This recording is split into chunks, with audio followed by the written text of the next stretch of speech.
Welcome to Marx 713. My name is Bernard Harcourt, and this is the full-length introduction to the seminar Marx 713 on Marx's class struggles in France, 1848-1850.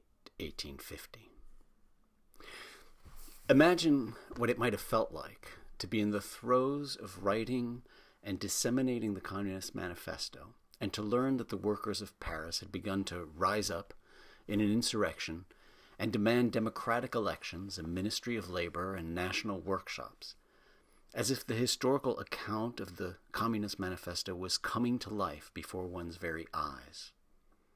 Imagine then receiving news a few weeks later that the revolution was erupting in Vienna and the German states, and then traveling from Cologne to Baden and the Palatine to observe and participate in the uprisings.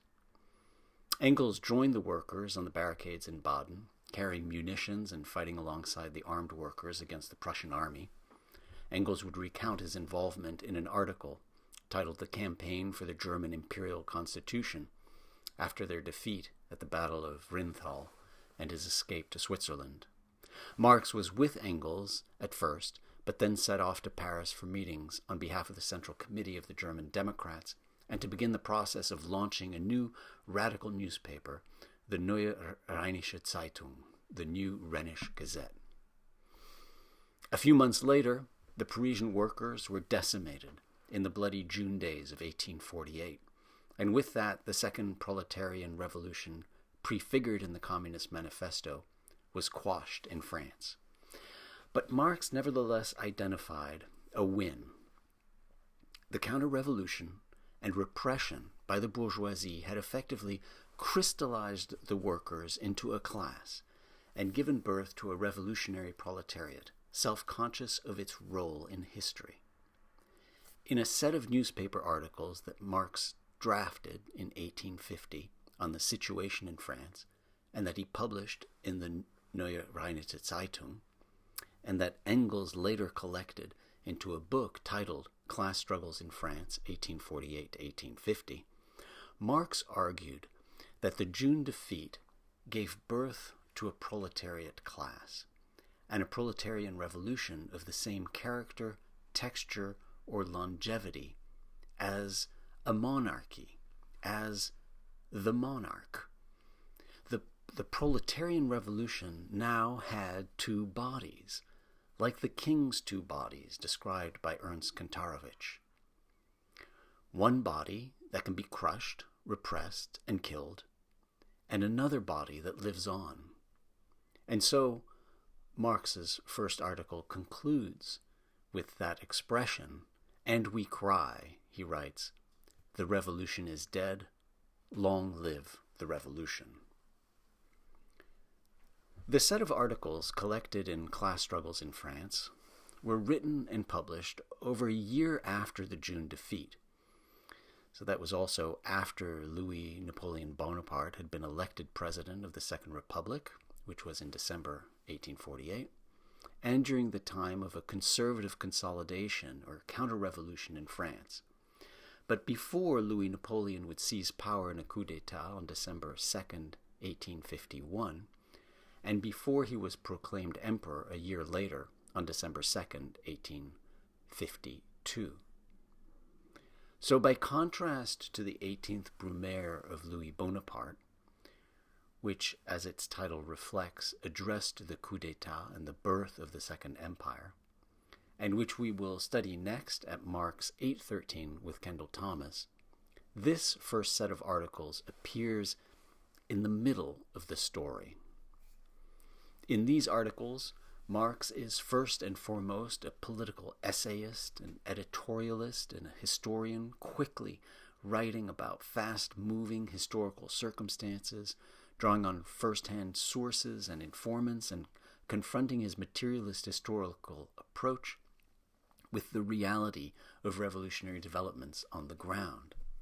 These are not philosophical manuscripts intended for self-clarification, like the Paris manuscripts or the German ideology, but punctual, opinion-journalistic, long-form essays that serve to generate historical and political hypotheses and are intended to stimulate revolutionary praxis. Intermixed in the factual historical reporting, Marx proposes theoretical glosses and offers economic analyses and statistics. There are sections of the articles that present economic data, statistics, and research, and that foreshadow the kind of work Marx is about to do in the Grundrisse and Capital. Now, what is especially remarkable about these articles, and what has caught the attention of commentators ever since, is the way in which Marx dissects and complexifies the complex class relations and conflicts, which are now far more nuanced than the binary bourgeoisie versus proletariat struggle of the opening of the manifesto. The analysis now includes small property owners, the petty bourgeoisie, who are shopkeepers, keepers of cafes and restaurants, wine merchants, small traders, handicrafts, etc., rural workers, what are called peasants in the work, the financial capitalists versus industrial capitalists, the workers and their political representatives of all different stripes, Louis Blanc, Albert, a worker himself, Auguste Blanqui, and at different times, François Vincent Raspail, or even at times Ledru Rollin, and all of the different political factions as well. There is now a highly fragmented landscape with many different interests and shifting coalitions. And in that far more complex panorama, Marx develops an argument about the way in which a class, like the proletariat, develops a conception of self, a self-consciousness, precisely by being attacked and undermined. In other words, how the development of a class depends upon intricate historical interactions with other classes and in an economic context. Marx's nuanced analysis of class struggles in France in the Neue Rheinische Zeitung serves as a model of historical and theoretical inquiry, and of the constant clash and contradictions between the two. At Marx 713, we will read Marx's text in conversation with W.E.B. Du Bois's magisterial book written and published in 1935, Black Reconstruction in America, 1860 to 1880. There, Du Bois explicitly builds on Marx's edifice to create what he called an inductive study of the Marxian theory of the state. Du Bois interprets the social struggles of the Civil War, Reconstruction, and its demise through the lens of Marxian categories of the proletariat, of the general strike, of the counterrevolution. Du Bois turns enslaved black people into the agents of history who brought about the collapse of Southern slavery and their own emancipation, in a similar way that Marx turned the industrialized, proletarianized workers into the subjects of history. We had the privilege of studying Du Bois's brilliant book, Black Reconstruction in America, during the year-long seminar titled Abolition Democracy 1313 in 2020 and 2021 at the height of the COVID pandemic. And it is thrilling to return to Du Bois now in the context of Marx's writings on the 1848 revolution. Now, few scholars have worked more productively on the relationship between Marx and Du Bois than Gayatri Chakravorty Spivak, who dedicated her Du Bois lectures at Harvard and her forthcoming book from those lectures to Marx and Du Bois.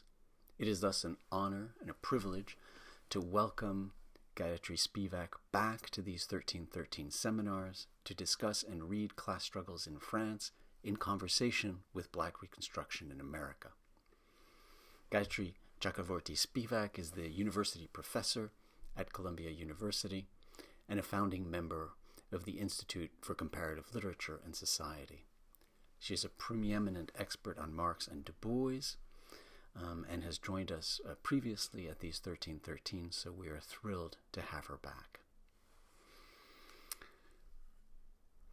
Now, in this full-length introduction, I will provide more background on Marx's articles collected in Class Struggles in France and on Du Bois's book, Black Reconstruction. But let me begin by providing a quick primer on the French Revolution of 1848 for those who might not have attended a French lycée, like me, and been gavage-fed French history throughout their childhood. So first, a quick primer on the French history at this point in time. After the second and final downfall of Napoleon Bonaparte, so Napoleon I, in 1815, and his exile on the island of St. Helena off the west coast of Africa, the Bourbon monarchy was restored in France. The two brothers of Louis XVI, who had been executed in 1793 at the height of the Revolution, his two brothers, Louis XVIII and Charles X, succeeded to the throne of France under a form of constitutional monarchy. This was a period that was known as the Second Bourbon Restoration, and it lasted from 1815 to 1830. The July Revolution of 1830, which lasted 3 days, July 26th to 29th, 1830, toppled the reign of Charles X, who was replaced by his cousin, Louis-Philippe I, the Duke of Orléans, who ruled France for 18 years until the French Revolution of 1848. It's during this period, actually, that the French army had actually begun the colonization of Algeria at the beginning of July 1830, and most of the brutal conquest of Algeria occurred under Louis-Philippe.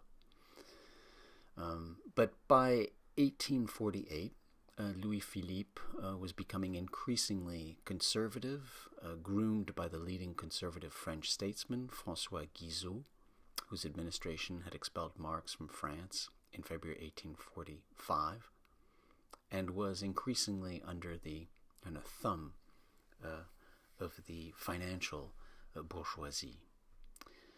The 1848 revolution breaks out in France at the end of February, 22nd to the 24th of February 1848. Louis-Philippe abdicates the monarchy, and a provisional government is put in place, consisting of ministers ranging from constitutional monarchists to more leftist politicians, like Alexandre Auguste Ledru-Rollin. There's a further round of revolt by more radical Republican leaders that leads to the proclamation of the Second Republic on February 24, 1848, and the inclusion in the provisional government of Louis Blanc, a radical socialist, and of another person, a member of the working class known as Albert.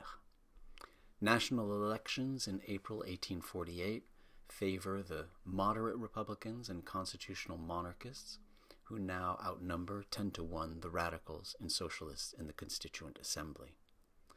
The Assembly passed more conservative budgets and eliminated the national workshops that had just been established. In June 1848, the workers of Paris rise up again against the provisional government in what is known as the June Days, June 23rd to 26th, 1848. They quickly barricade themselves and demand radical measures.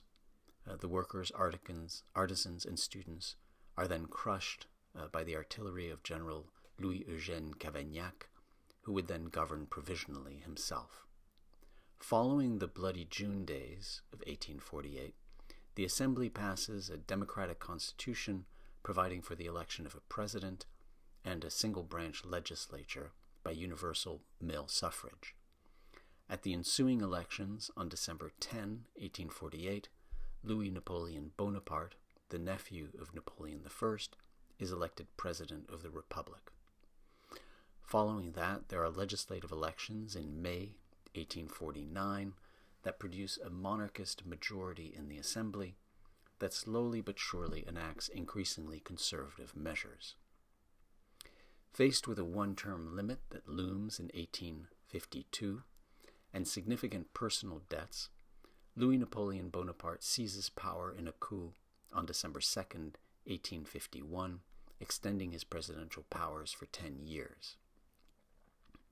This is the coup that Marx refers to as the 18th Brumaire of Louis Napoleon, in reference to the earlier coup d'etat of Napoleon Bonaparte, Napoleon I, which had taken place on November 9, 1799, or the 18th Brumaire, year 8 of the French Revolutionary calendar. On the 18th Brumaire, Napoleon Bonaparte had seized power as the first consul of France, and that ultimately led to him declaring himself emperor. Thus, the parallel. Following uprisings in Paris and a revolt in southern France that are quickly quelled, and a plebiscite that overwhelmingly favors Louis Napoleon's constitutional revisions by 92%, and following calls for the reestablishment of the empire, the Senate proclaims Louis Napoleon emperor under the name Napoleon III on December 2nd, 1852. There was no real protest to mention at that point, and a subsequent plebiscite afforded Napoleon III an even larger landslide of 97%. The Second Empire of France began at the end of 1852. All right, now let me discuss for a moment the timing of the publications of the class struggles in France. So Marx wrote Class Struggles in France as a series of 3 articles from January through October 1850, to be published in the newspaper that he co-founded with Engels and edited, called the Neue Rheinische Zeitung. Friedrich Engels collected those 3 articles, and then he added as a 4th part excerpts from later articles that Marx published in November 1850. He collected them in a book that he published in 1895 under that title, Class Struggles in France, 1848-1850. Now, first, a word about the newspaper in which the articles were originally published, the Neue Rheinische Zeitung. Marx and Engels fundraised and laid the foundation for the new paper in April and May 1848, in the midst of the German Revolution of 1848, which erupted in March of that year, about a month earlier. The newspaper was originally called the Neue Rheinische Gazette, Organ of Democracy, and it's under that title that it was published as a daily newspaper. Marx at the time was based in Cologne, and the first issue published on June 1st, 1848. It was intended to be the successor to the Rheinische Gazette, which Marx had edited in 1842, 1843, and in which Marx had published several of the earlier articles we've studied and read in Marx 2:13, including the Philosophical Manifesto of the Historical School of Law, which was published in 1842 in the Rheinische Gazette, the Debates on the Law and Thefts of Wood, which was October-November 1842. So Marx becomes the editor-in-chief of this new newspaper, the Neue Rheinische Gazette, and some of the other editors include Engels, as well as Heinrich Burgers, Ernst Ronke, George Werth, Ferdinand Wolff, and Wilhelm Wolff. The new paper, published out of Cologne in the Rhine province, is operated from June 1, 1848 to May 19, 1849. In May of 1849, Marx, Engels, and the other editors of the Neue Rheinische Gazette are expelled from Germany by the Prussian government for their involvement in the paper. Marx takes his family in exile to London, and he invites Engels to London to help him restart the paper. Marx then raises funds again and is able to secure a publisher in Hamburg for the continuation of the paper on a monthly basis under the slightly revised name Neue Rheinische Gazette, Political Economic Review. So it's the subtitle that changes there. And the intention of the new newspaper is to publish about the events surrounding the 1848-1849 revolutions in Europe and their impact.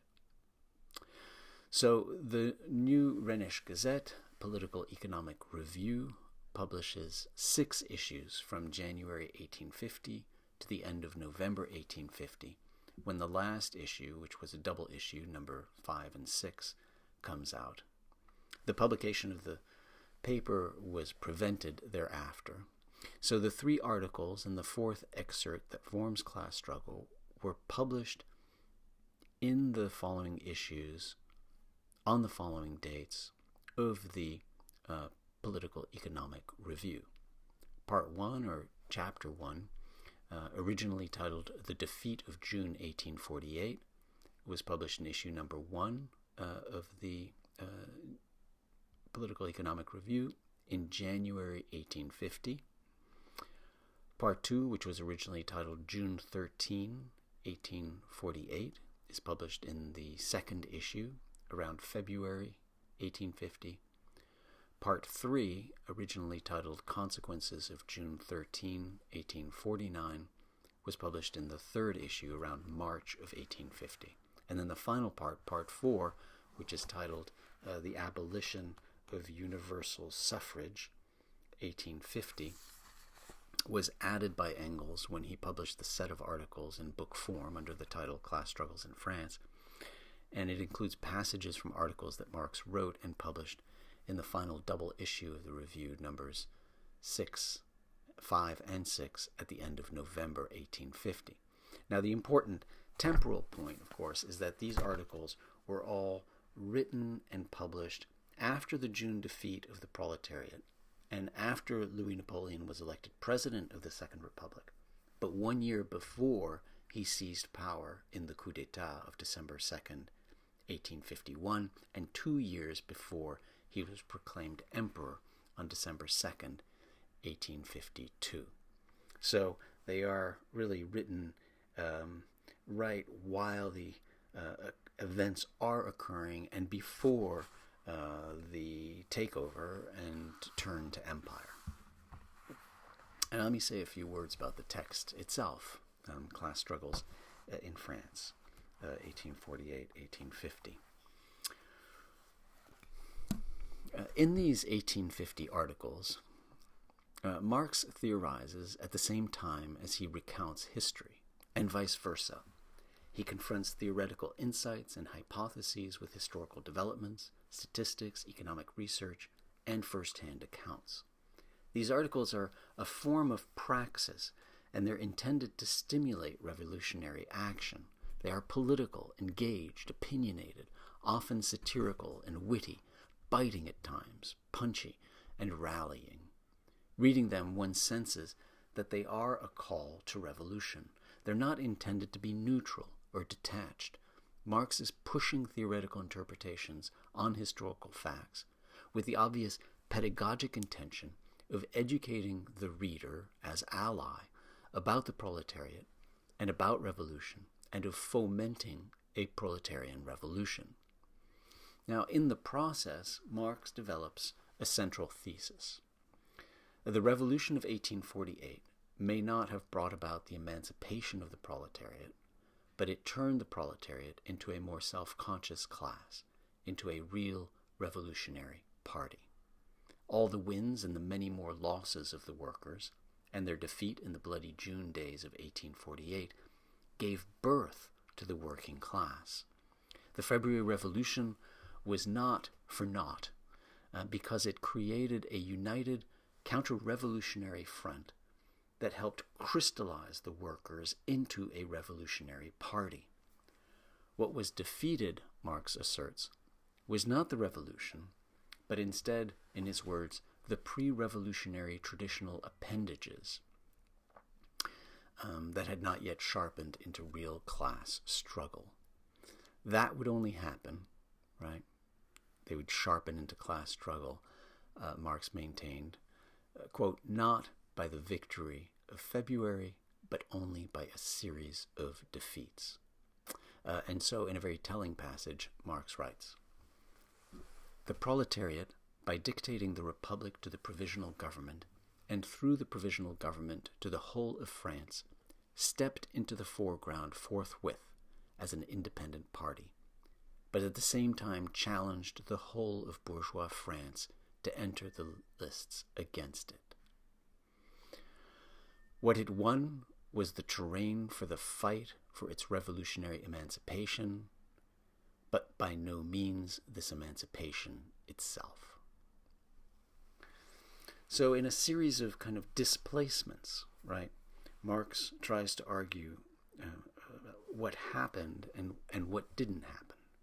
The Republic, for instance, Marx argues, the bourgeois Republic, was really born not in February 1848 during the initial revolutionary days and proclamation of the Republic, but instead in May and June 1848, when the provisional government cracks down on the workers, when they exclude Louis Blanc and Albert, when they throw out the demands for a labor ministry, when they push out the proletariat.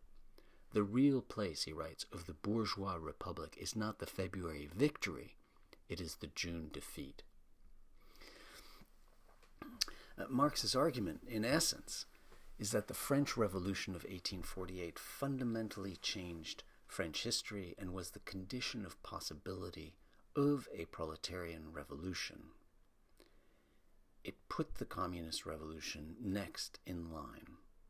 Prior to June 1848, the notion of revolution was, Marx explains, purely political. It referred to a change in the political form of the state.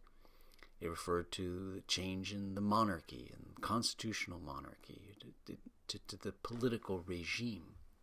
But after June 1848, the notion of a revolution becomes social. It's now about transforming society. It is now about class struggle within society. As Marx writes, revolution after June meant overthrow of bourgeois society, whereas before February it had meant overthrow of the form of state. In all this, Marx attributes to the proletariat specific agency, specific actions, specifically during the February Revolution. The proletariat, on Marx's reading, acts as a collective entity. It has intention, cohesion, a will, and an embodiment in specific actions. So, for instance, it is the proletariat, according to Marx, that demanded and obtained the proclamation of the Republic after the initial days of the February Revolution. As you will recall, the revolution started on February 22, 1848, and it was fueled by a combination of different interests and social groups, including the industrialists, capitalists, and the Paris bourgeoisie, the petty bourgeoisie made of shopkeepers and grocers, as well as the working class. But still, after a few days of revolt and the fall of Louis-Philippe, the provisional government had not yet declared a republic. Marx attributes to the workers the demand that the republic be proclaimed. He writes, "The workers were this time determined not to put up with any swindling like that of July 1830. Marx maintains that the socialist politician, and he was a natural scientist, François Vincent Raspail, demanded on the steps of the Hôtel de Ville, on behalf of the proletariat, that the provisional government proclaim the republic, and he did so at the threat of armed insurrection.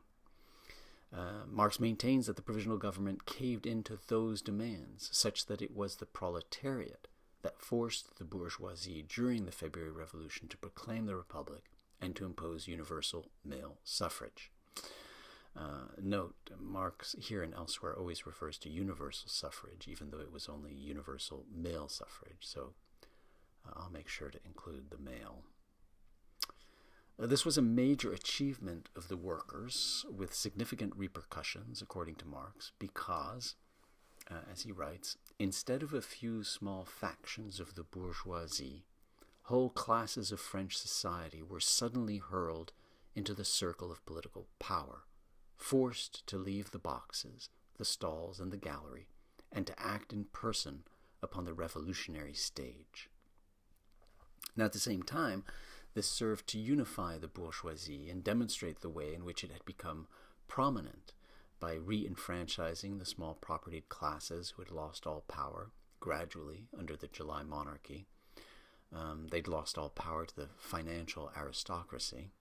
So the small proprietors, what Marx refers to as the nominal proprietors who formed the great majority of the French people, the peasants, become the ruling class, at least at that moment, by means of universal male suffrage. The February Republic, he writes, finally brought the rule of the bourgeoisie clearly into prominence, since it struck off the crown behind which capital kept itself concealed. Marx goes on to write, just as the workers in the July days had fought and won the bourgeois monarchy, 1830, so in the February days they fought and won the bourgeois republic. Just as the July monarchy had to proclaim itself as a monarchy surrounded by republican institutions, so the February republic was forced to proclaim itself a republic surrounded by social institutions. The Parisian proletariat compelled this concession too. So you see the way in which the Parisian proletariat becomes the agent of history through this process, and by fighting against the counter-revolutionary forces that are taking place at the time. Marx describes how the workers forced the provisional government to create social institutions, including a special commission to address the condition of the working class, and to appoint Louis Blanc and a worker, Albert, to that commission. Marx recounts how Blanc and Albert became the representatives of the Parisian proletariat, their, quote, high priests. And that achievement could ultimately have been viewed as a failure, given what happens next, except that what is important here is that the proletariat was crystallizing, developing a sense of self, self-consciousness, and becoming an agent. Marx also details how the provisional government turns the proletariat against itself by forming a militia mainly constituted by the lumpenproletariat to begin policing the workers.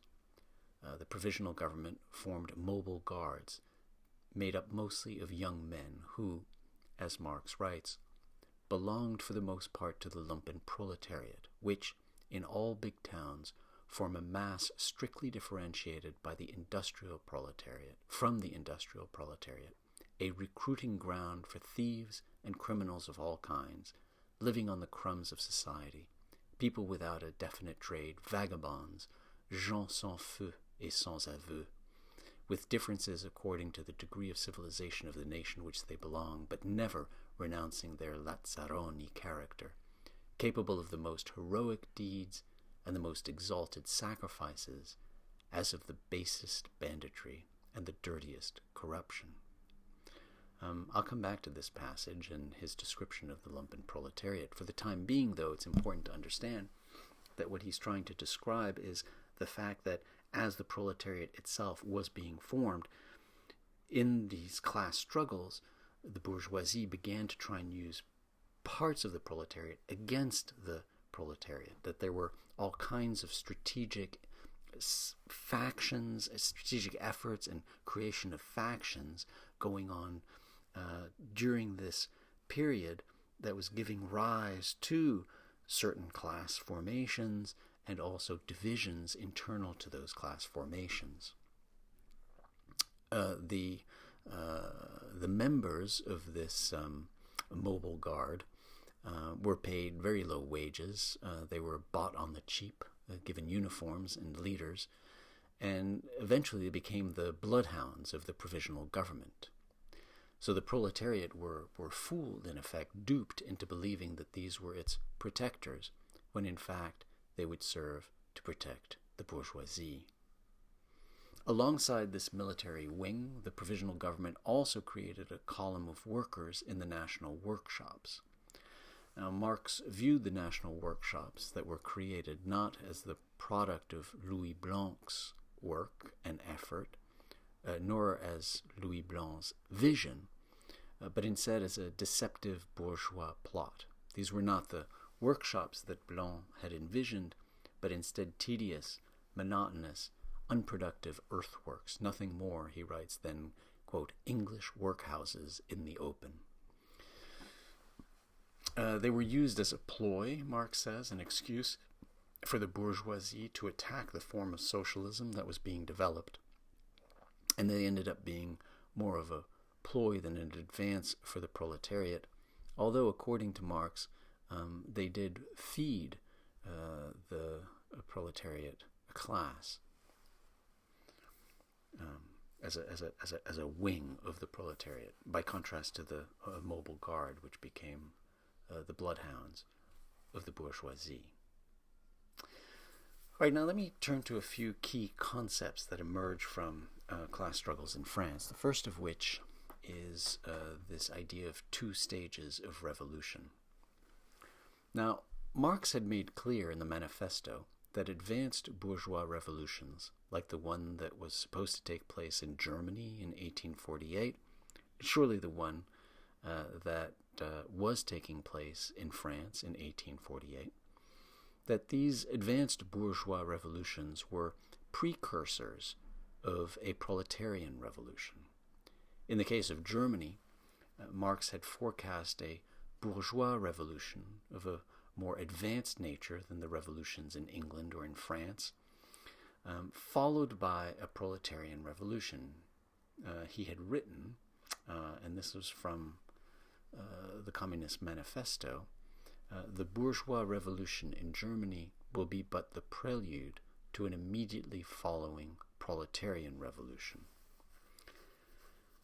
This was also plainly stated by Engels in his two draft credos that I discussed last time in the introduction to Marx 613. Technically, then, the early stage of the French Revolution in February 1848 could possibly have been the second proletarian stage of the revolution, insofar as there had been a full bourgeois revolution in 1789, and the workers formed a significant part of the February Revolution. Right? So it's possible that one could have imagined the February Revolution as the second stage of the revolution, the proletarian stage of the revolution after the bourgeois revolution.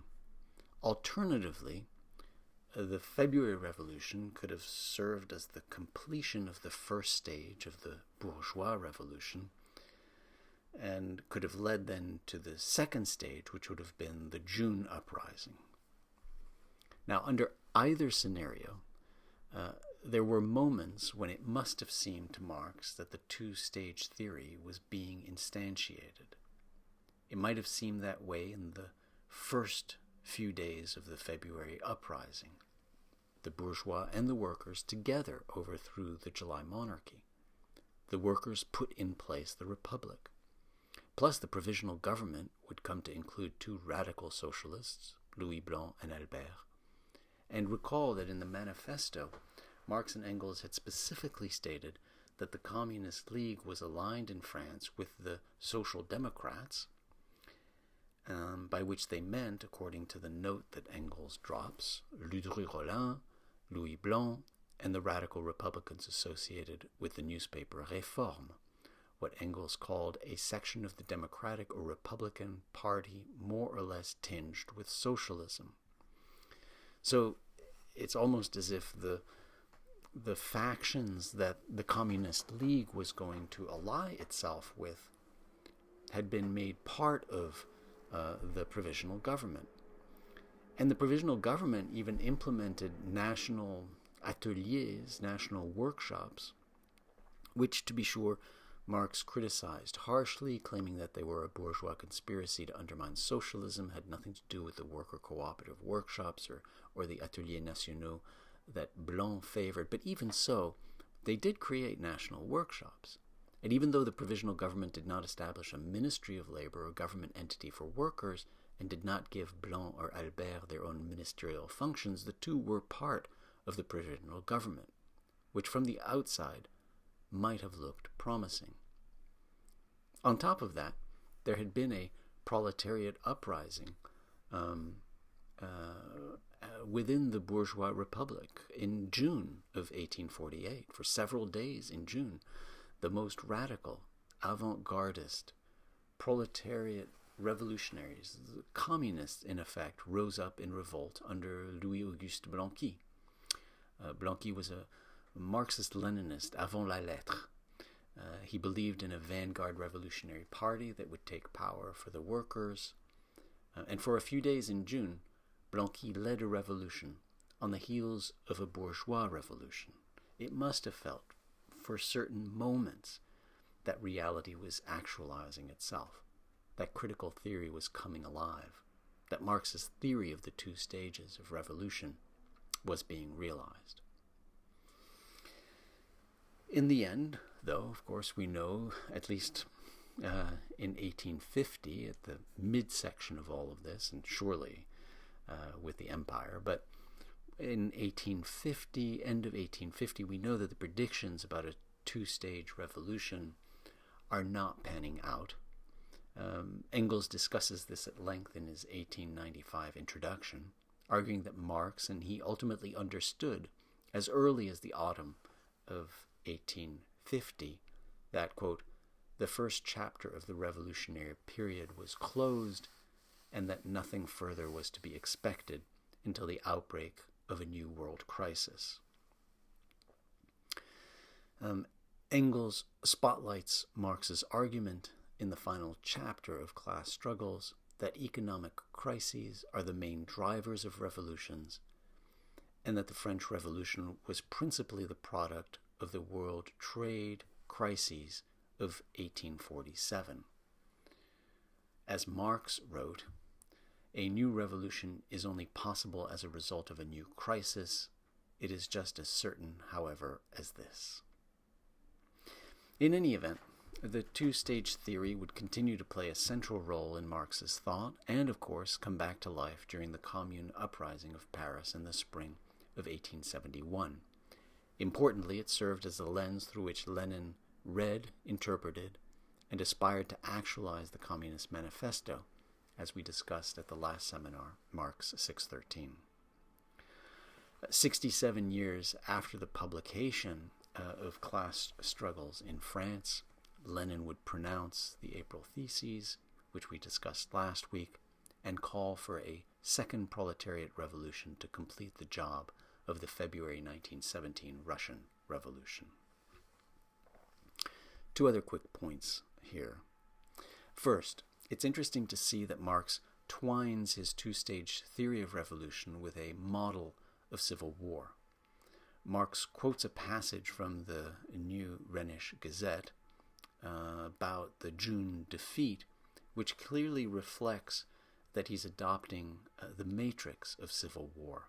He's discussing the notion of fraternity, the fraternity that was proclaimed in February 1848 and pasted on walls throughout Paris, and he notes, it's true, unadulterated, its prosaic expression is civil war in its most fearful form, the war of labor and capital.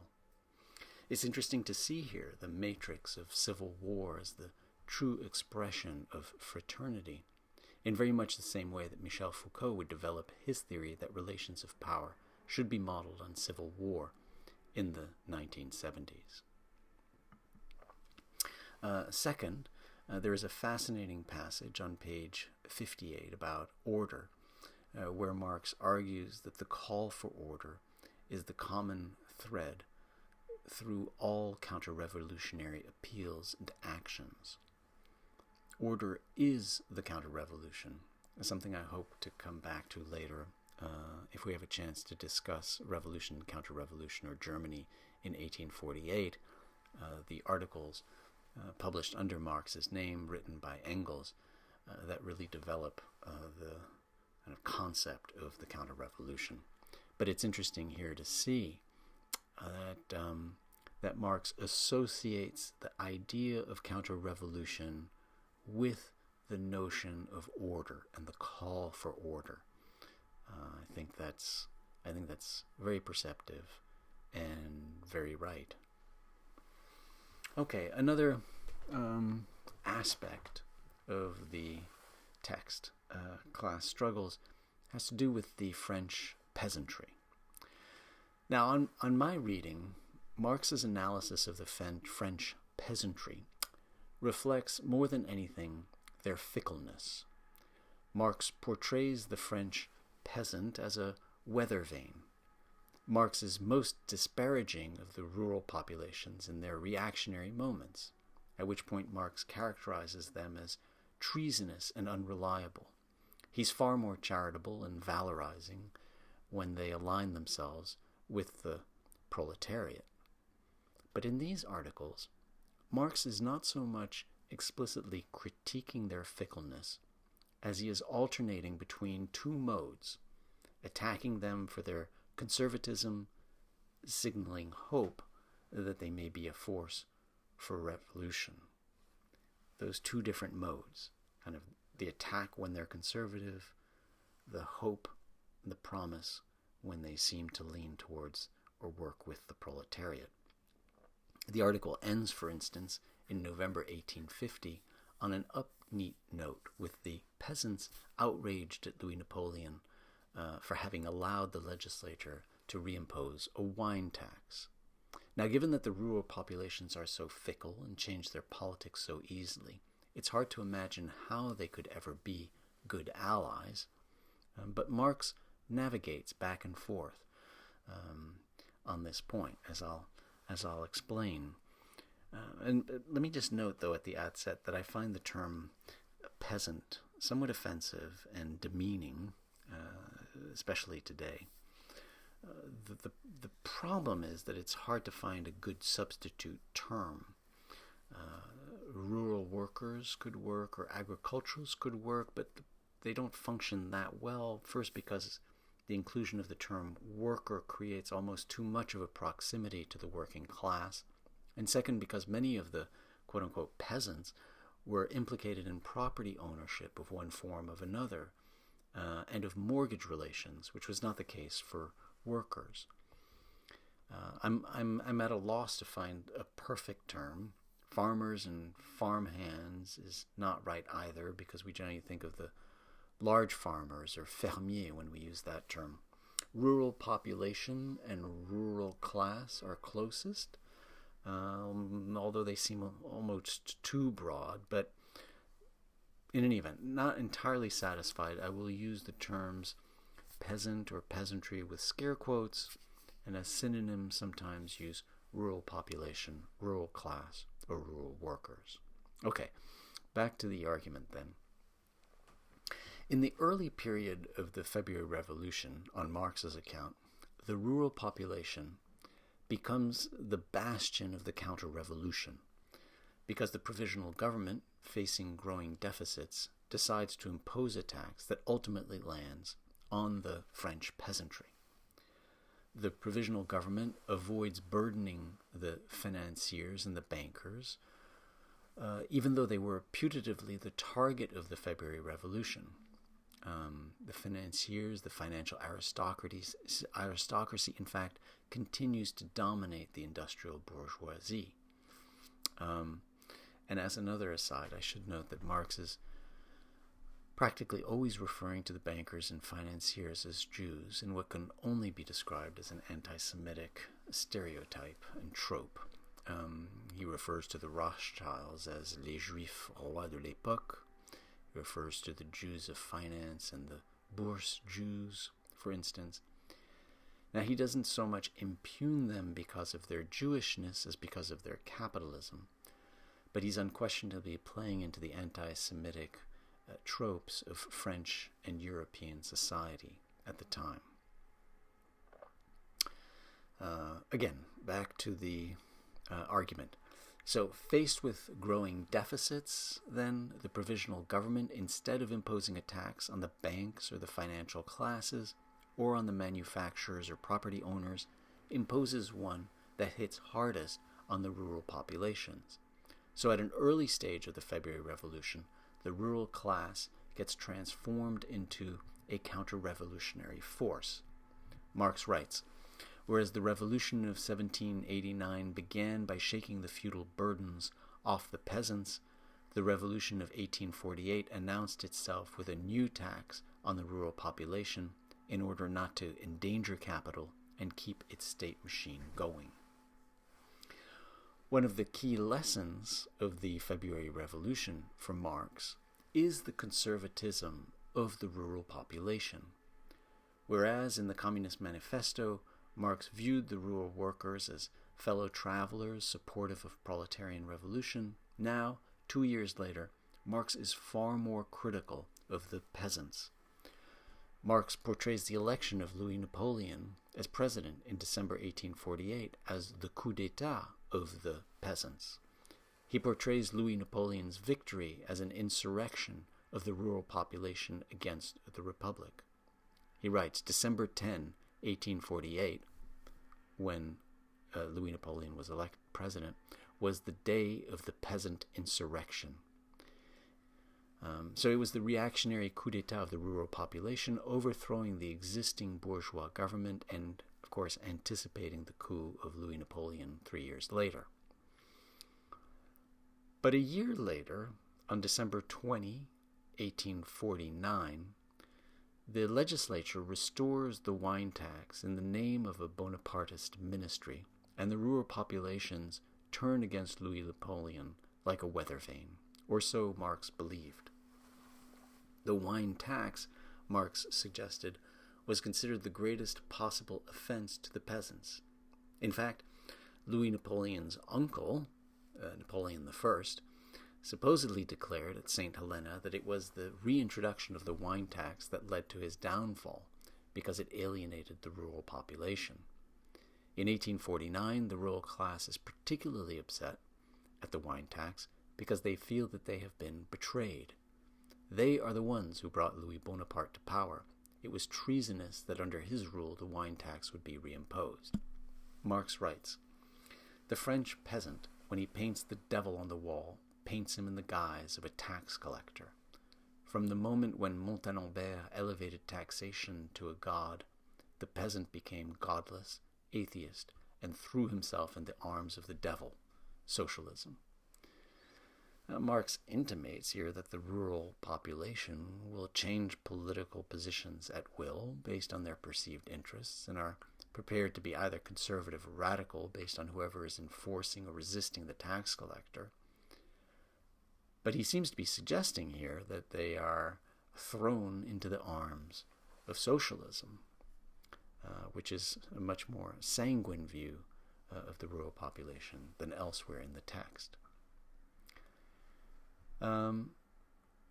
So towards the end of the 3 articles in late 1850, Marx gives the impression that the rural population, as well as the petty bourgeois and other forces in society, seem to be getting closer to the proletariat and to the revolutionary socialism, specifically to the revolutionary socialism of Auguste Blanqui. Marx seems to have some hope that political circumstances will turn in the proletariat's favor. He writes, quote, "Little by little we have seen peasants, petty bourgeois, the middle class in general, stepping alongside the proletariat, driven into open antagonism to the official republic and treated by it as antagonists."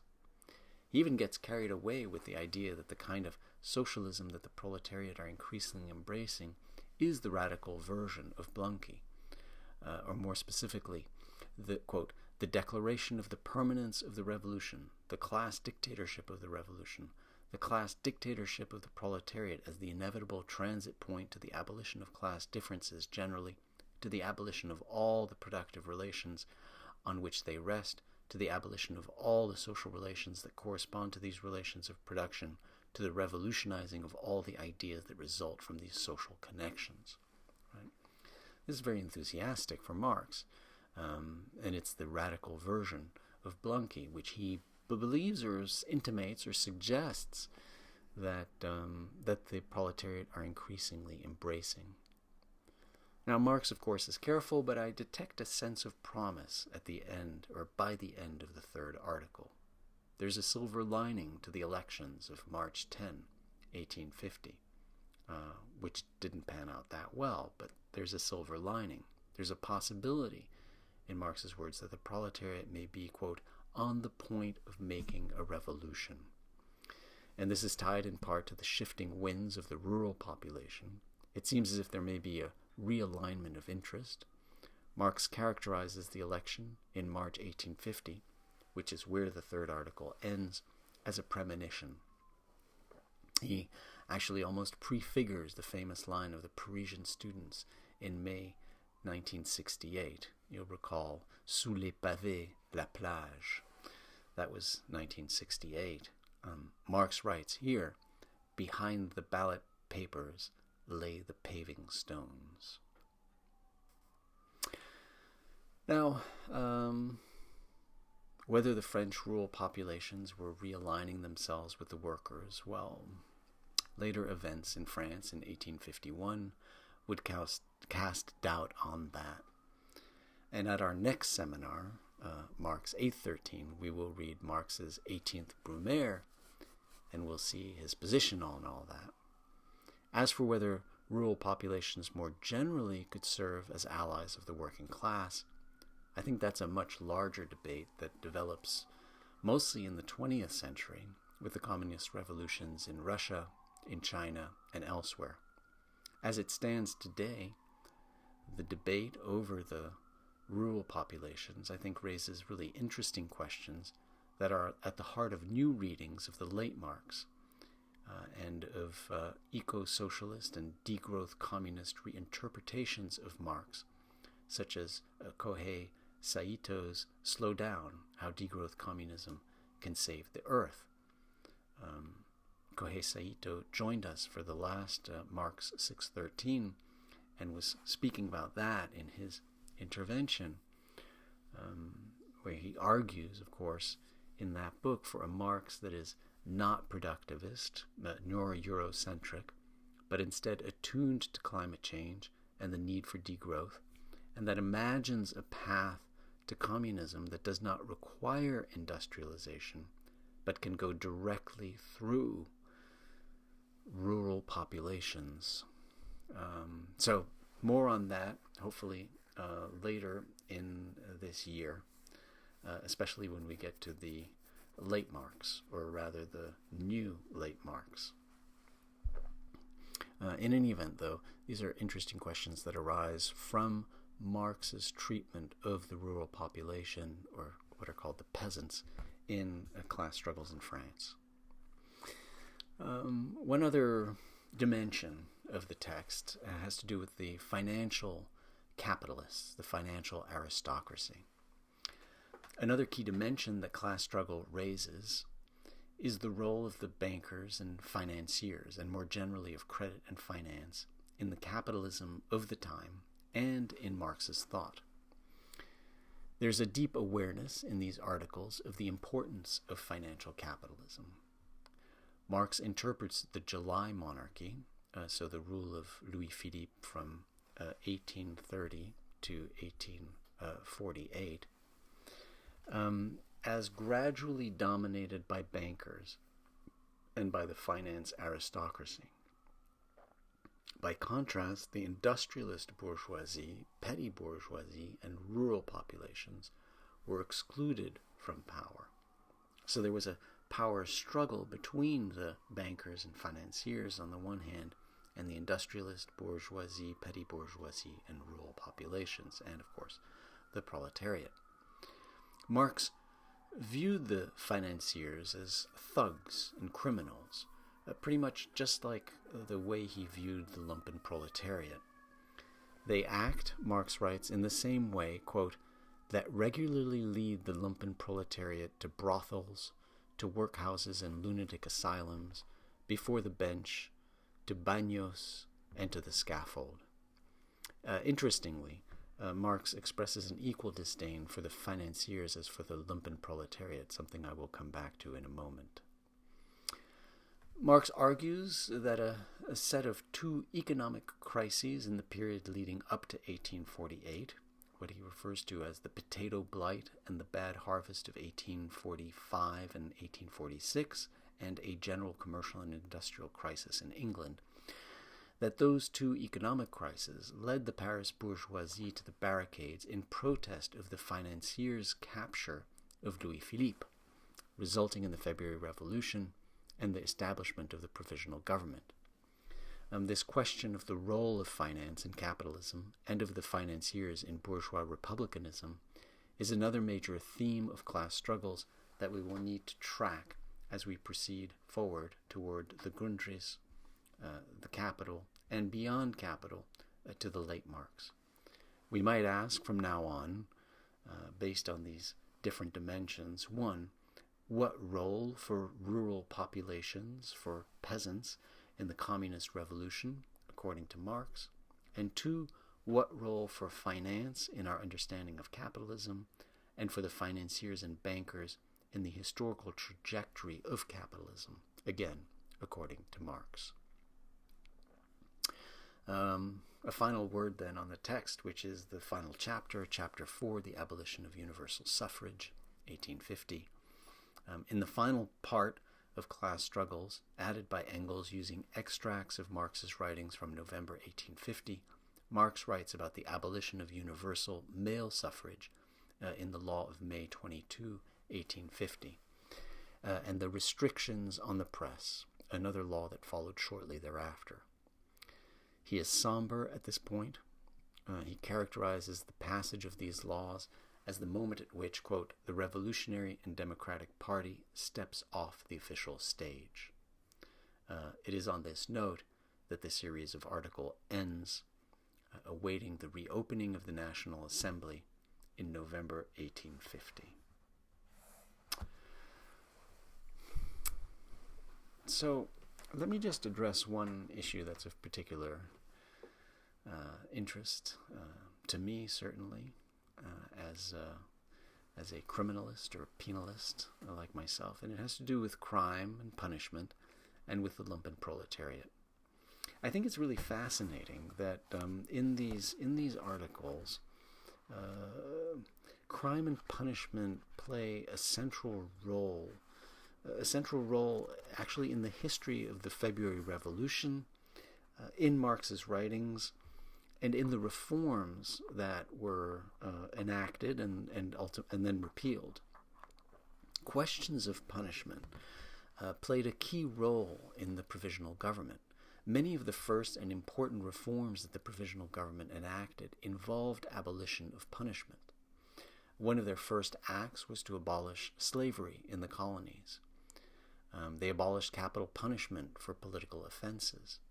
As Marx noted, he writes, the bloody terror of the First French Republic was disavowed by the abolition of the death penalty for political offenses. The Assembly also abolished corporal punishments and prohibited imprisonment for debt. Now, many of those early reforms of the provisional government were annulled after the workers were crushed by the bourgeois Republicans and after a set of inquiries following the May 15, 1849 uprising, a set of inquiries against Louis Blanc, Ledru Rollin, and Marc Cossidière, worker turned député. So, for instance, the law that limited the working days to 10 hours was repealed. Similarly, the law that had prohibited imprisonment for debt was repealed. But I find it intriguing that punishment was such a central topic and was so much on their mind. The death penalty, corporal punishment, debtors' prisons. Now, it's also in Class Struggles that Marx discusses most the lumpenproletariat in his work, that is, which he represents as the criminal class. You'll recall that passage earlier about the lumpenproletariat. They are, for Marx, a micro-class of petty criminals that play an important role in his refined class struggles, and who perform, he writes, the most heroic deeds and the most exalted sacrifices as the basest banditry and the dirtiest corruption. Marx's aversion to the lumpenproletariat was not new.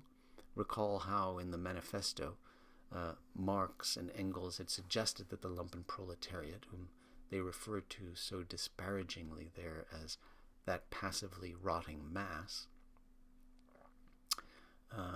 they said, were better prepared from their conditions of life, quote, for the part of a bribed tool of reactionary intrigue than to participate in proletarian revolution. In addition, at the time, in 1848, in his writings on Germany, Marx almost gratuitously proposed to exclude those convicted of crimes from the suffrage.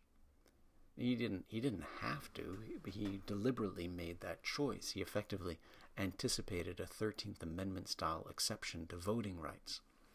In his demands of the Communist Party in Germany, which were written during the Revolution of 1848 in Germany by Marx and Engels, and then approved by the members of the Central Authority of the Communist League, Marx and Engels proposed as their second demand, quote, "Every German having reached the age of 21 shall have the right to vote and to be elected, provided he has not been convicted of a criminal offense."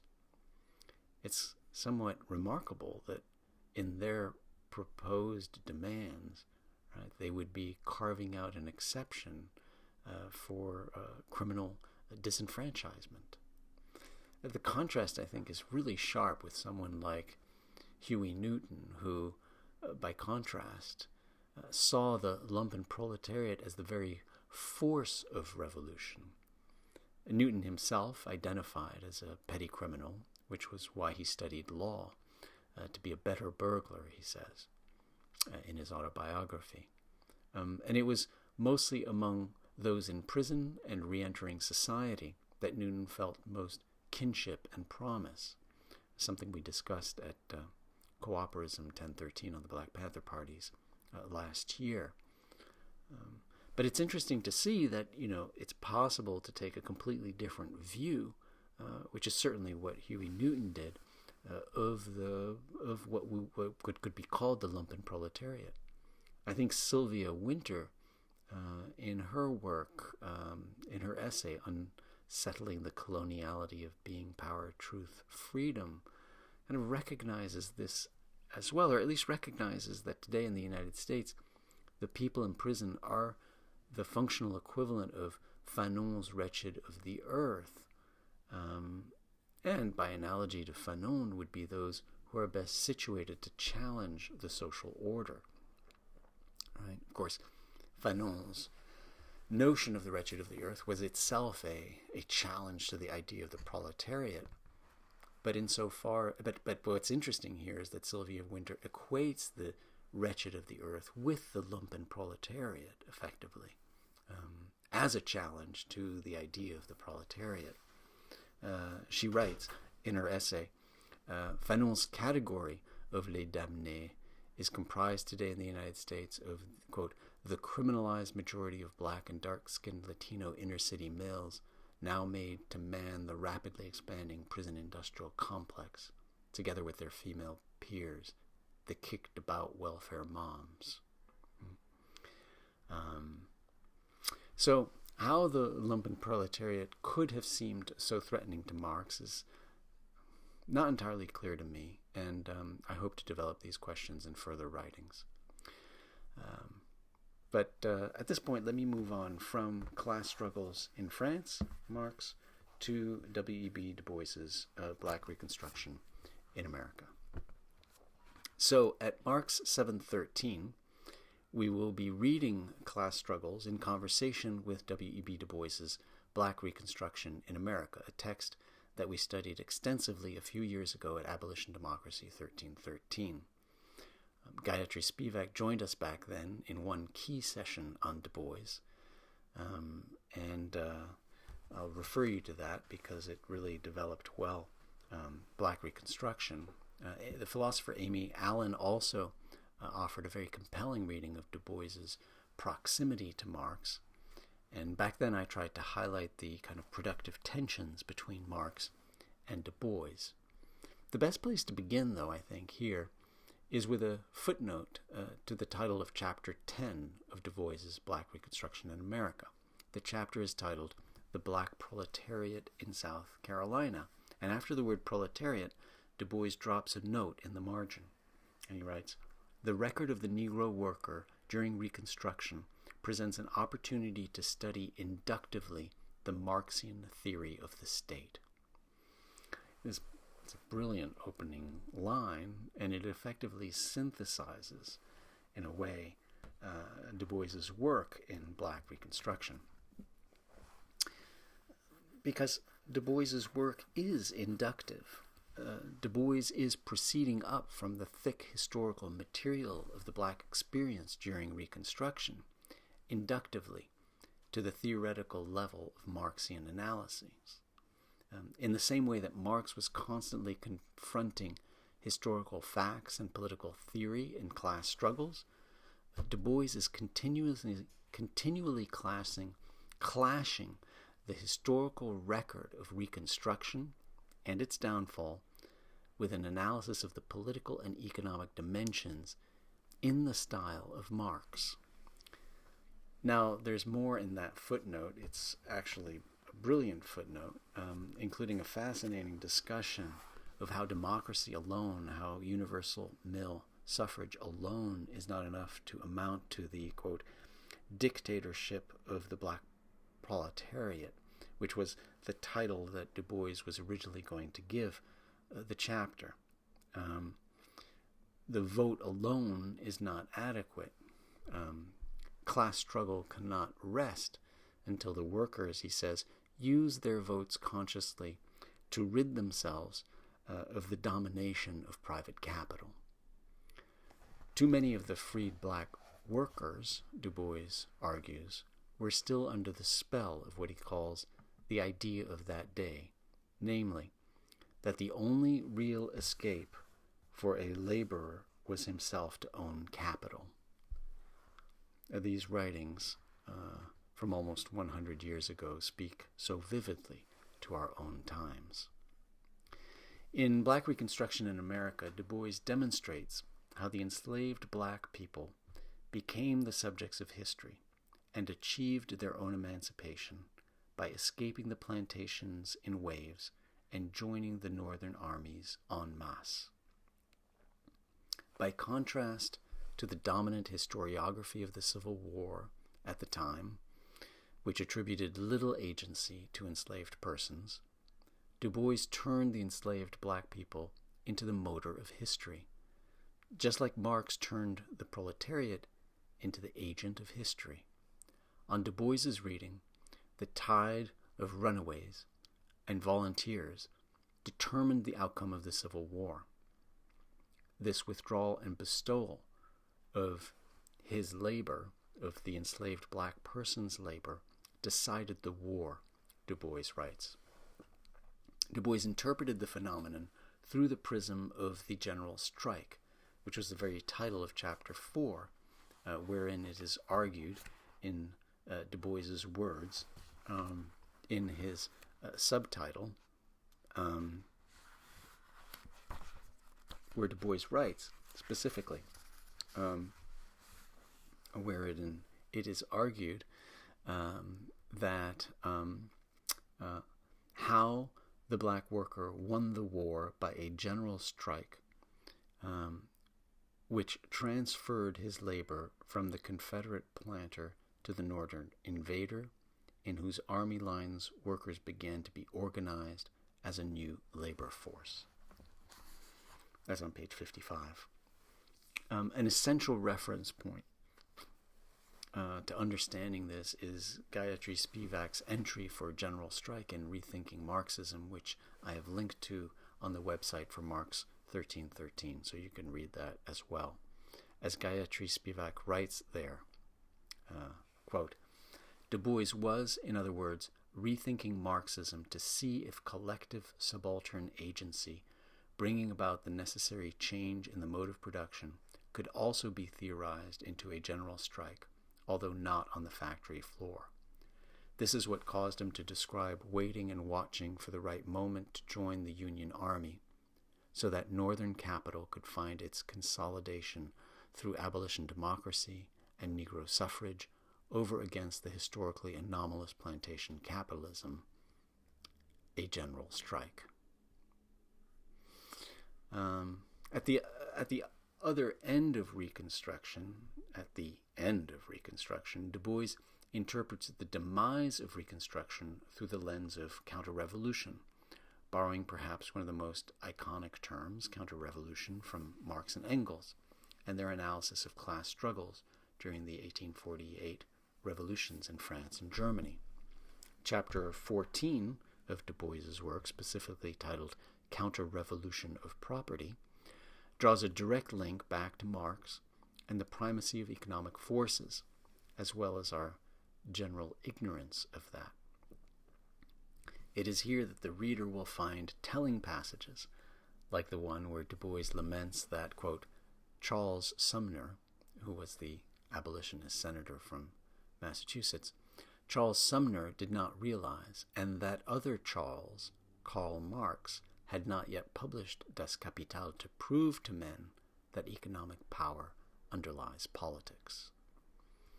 Du Bois analyzes the northern proponents of abolition through the lens of the petty bourgeoisie, of course, another Marxian concept, and engages in the type of nuanced analysis of intra- and interclass and microclass conflicts that characterize the best work of Marx in class struggles. Ultimately, Du Bois's analysis, in the words of Amy Allen, quote, renders the emancipation of slaves as the first successful workers' revolution, prefiguring the Bolshevik Revolution by more than 50 years, unquote. Amy Allen really captures Du Bois's project beautifully in her essay, which I link to on the website. She refers to the argumentative backbone of Du Bois's texts, and she summarizes it succinctly in the following terms, quote, the slave becomes the black worker, the slave rebellion a general strike, the Reconstruction era the dictatorship of the proletariat in the states of the former Confederacy, and the subsequent dismantling of Reconstruction as a counter-revolution of property. So all of this, of course, calls on us to actualize the analysis, both Marx's and Du Bois's, in present times, especially in the opening moments of the second Trump presidency. I think it points us to our task today.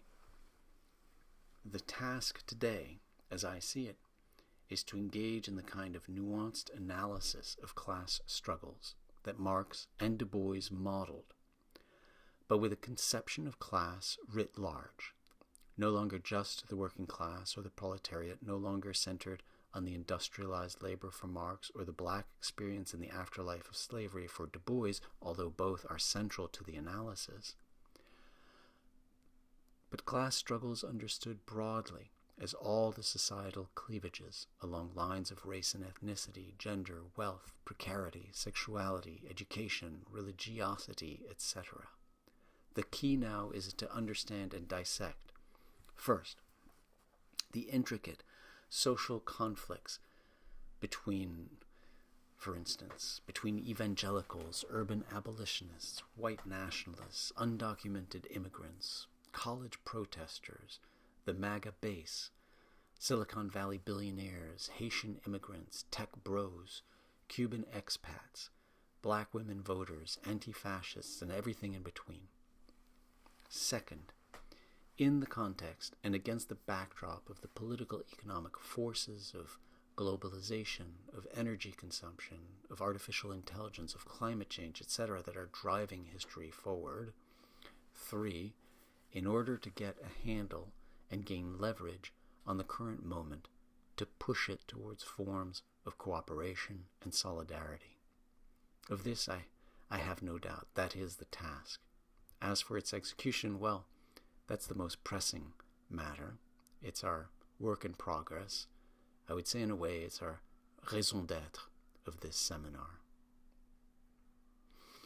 So let me conclude this introduction on the idea of revolutionary contagion and the permanence of revolution. Marx and Engels viewed the French Revolution of 1848 as a precursor to revolutions throughout Europe. The French workers found themselves and turned into a revolutionary force in the bloody days of the June defeat, and they would serve, Marx believed, as an international vanguard. Class struggles in France proposes a constantly evolving, cyclical, almost permanent revolution. The February Revolution did not stop with the implementation of quasi-democratic institutions or of a bourgeois republic, not even a radical bourgeois republic. It brought about cycles of further protest and uprisings. It gave birth to the idea of a revolution in permanence, which is an idea that Trotsky would take up and mobilize. It instantiated the idea of stages of revolution, another idea that Lenin would take up and mobilize.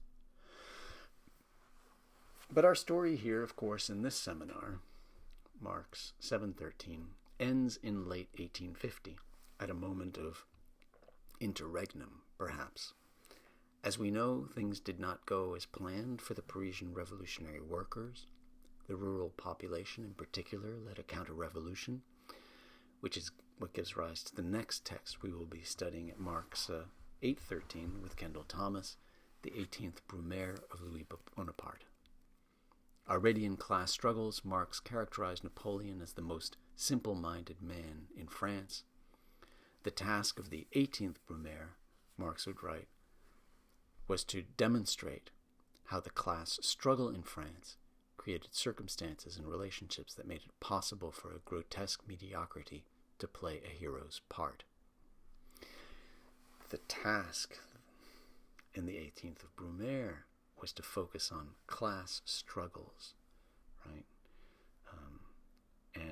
And it's here in these articles, Class Struggles in France, 1848, 1850, that you really get the first taste of that kind of work, a model for us of the way to focus on class struggles within economic context as the motor of history. All right, well, let's not get ahead of ourselves with the 18th of Brumaire. We're here to talk about the articles from 1850. So for now, welcome to Class Struggles in France and to Marx 713. Thank you.